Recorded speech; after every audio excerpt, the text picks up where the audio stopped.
just done something really stupid. Can you see at the bottom of the canal there?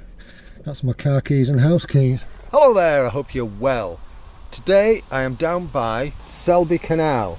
I'm going to test a few things. We've just been out for a paddle and I've been wanting to test for a while these floating keychain ideas. Ever since I dropped my keys in Pocklington Canal, I bought these and I've just not got around to testing them.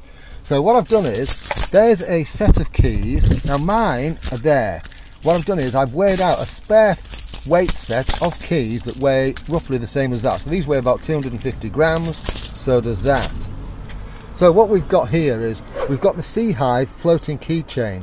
This one has a little, like a little container aspect to it. If I can just pop that off. So you can actually store, I actually thought that would be quite handy for storing a couple of patches in there. Bits of tape for quick repairs, so that one could be useful. So we'll try that one out. This is the swim cell. This is one of those pretty much standard cork ideas. And then this is the Nordic Flash. This one's supposed to be able to take the weight of an action camera.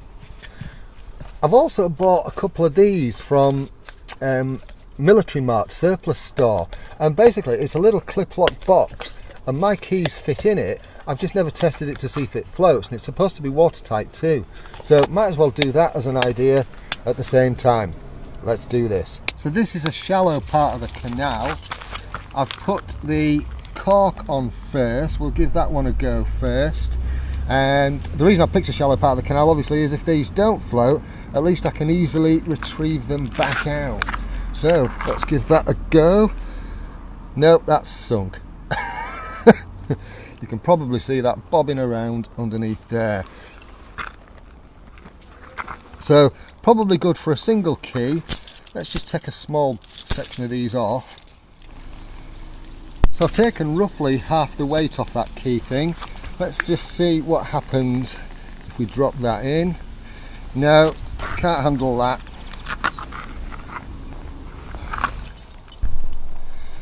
So if you've just got a couple of keys, then it'll do it. Right, next up, the swim cell. Again, sunk. You can see where they are, but yeah, can't take the full weight of my keys. The swim cell with just half the weight on. Nope, sunk. Will it float? Just a couple of keys. Yes. Next up, the Sea Hive. Yeah, also sunk. If we test the Sea Hive with about half the weight on, sunk. Will it float a couple of keys? Yep, easy peasy. Next up, the Nordic Flash. Yeah, that has actually sunk. This is supposed to float an action camera. Not sure that I'd trust it. It is, do you know what? I'm a bit intrigued.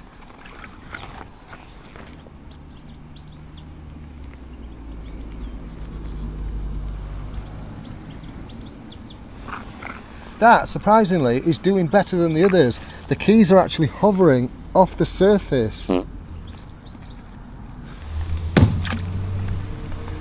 And it is floating that. That's not bad. Alright, the final one is to put all these keys in this box. Clip lock box. Close it off. Right, let's see if this floats. Oh, it does. That's not bad, is it? And it's not letting, you see there's no air bubbles coming out of that, so it's keeping it watertight. Quite impressive. So for me, for my van keys and house keys, this is a viable option. Look at that, not bad, pretty good. So if you do happen to have quite a heavy key set like me, these not really any good. So that one failed, that one failed, that one failed, and those three failed with half the weight. This one did slightly better with half the weight. Don't think I would fully trust it. All of these were really good with sort of like just 1 or 2 keys, you know, just a small amount of weight. This one, this little box, little clip lock box, total winner overall, because it handled the lot. So that might be a best option, something like this, like a little clip lock box, something along those lines, if you've got a heavy key set. I found that a bit useful. I hope you did too. Thank you so much for watching. You take care of yourself. Cheerio.